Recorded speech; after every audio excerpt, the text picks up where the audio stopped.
और चलिए बढ़ते हैं आज के वेबिनार सेशन की ओर। आप हम सभी ने फिलहाल ये एक न्यूज सुनी उत्तराखंड में, जब जो ट्यूनल था वो पूरा बंद हो गया था, तो अंदर के जो वर्कर्स है उनको बाहर निकालने के लिए रैट होल माइनिंग इसका इस्तेमाल किया गया था, और जिन्होंने ये काम किया था उसको रैट होल माइनर्स बोलते हैं। लेकिन आज की कहानी उनकी नहीं है, बल्कि ये रैट होल माइनिंग जहां से निकली है, जो इसका बेस है, हम उसके बारे में सुनते हैं। तो ये जो रैट होल माइनिंग है वो स्टार्ट हुई मेघालय से।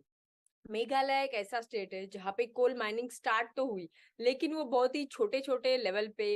एक जैसे बड़े लेवल पे छत्तीसगढ़ और ये सब स्टेट में था, वैसे वहां पे कोल जो अवेलेबिलिटी थी या निकालना उसके क्लाइमेटिक कंडीशन के हिसाब से और जियोग्राफिकल सिचुएशन के हिसाब से पॉसिबल नहीं था। तो ऐसे छोटी छोटी सुरंग बनती थी, जिस सुरंग में जो लोग हैं वो घुसते थे।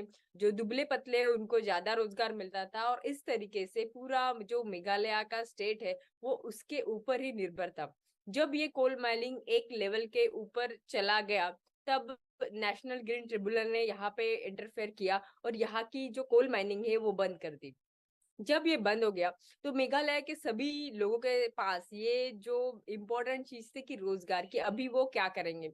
जिसमें से जब वो कोल माइनिंग करते थे तो अपनी ये पूरी जान जोखिम में डाल के उनको सिर्फ 300 रुपए पर डे इतना ही मिलता था। इन सब चीजों में, ये सब सिचुएशन में, एक जो आज की मैं कहानी के हीरो नहीं लेकिन हीरोइन बोलूंगी, जिनका नाम है ट्रिनिटी साइयो, और जिनको टर्मरिक लेडी ऑफ इंडिया भी बुलाते हैं। तो इन्होंने ऐसा क्या किया कि पूरे मेघालय का जो चित्र है वो ही पलट गया। तो शुरुआत ऐसी हुई, ये भले ही एक टीचर हो एक स्कूल में, लेकिन इन्होंने ये देखा कि अगर मुझे लगता है कि मेरे लोगों को रोजगार मिले तो कुछ ऐसा करना चाहिए कि जो सिर्फ मेघालय के पास में ही है। तब उन्होंने स्टार्ट किया अपने सस्टेनेबल रूट को देखने के लिए, और वो है खेती। खेती में भी कोई ऐसा वनस्पति या ऐसा हम प्लांट ले जो कि बाकी कहीं पे भी अवेलेबल नहीं है। तब उन्होंने ये देखा कि टर्मरिक यानी हल्दी, उसमें से भी इनकी जो हल्दी है मेघालय की, जिसको लकडोम हल्दी बोलते हैं, वो सिर्फ और सिर्फ मेघालय में है। और पूरे दुनिया में ये बेस्ट हल्दी है। वो इसलिए कि हल्दी जो बेस्ट होती है, उसकी क्वालिटी होती है, वो डिटरमाइन होती है उसके करक्यूमिन लेवल पे। और यहाँ पे जो लकडोम हल्दी है उसका करक्यूमिन लेवल 7+ है, जो कि पूरे भारत देश में भी आपको कहीं पे भी नहीं मिलेगा और पूरे दुनिया में कहीं नहीं मिलेगा। पूरे दुनिया में हल्दी के लिए भारत नंबर 1 एक्सपोर्टर है। वो पूरे दुनिया को सप्लाई करता है, 75% पूरे दुनिया की हल्दी भारत से जाती है। और उसमें भी बेस्ट हल्दी मेघालय से बनती है, जिन्होंने ये ट्रिनिटी सैयो ने उसकी शुरुआत की। इसके साथ में उन्होंने अपने साथ महिलाओं को पहले जोड़ा।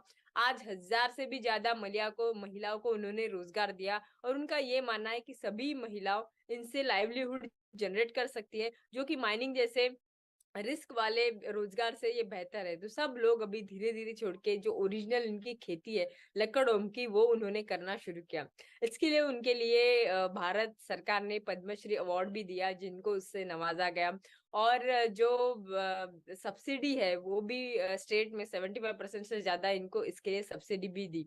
ये थी कहानी आज ट्रिनिटी सैयो की, जिन्होंने एक सस्टेनेबल जो हमारे रूट्स है वहां से एक सोल्यूशन पूरे भारत देश के सामने रखा है, और कैसे एक स्टेट का रोजगार सस्टेनेबली शुरू हो सकता है ये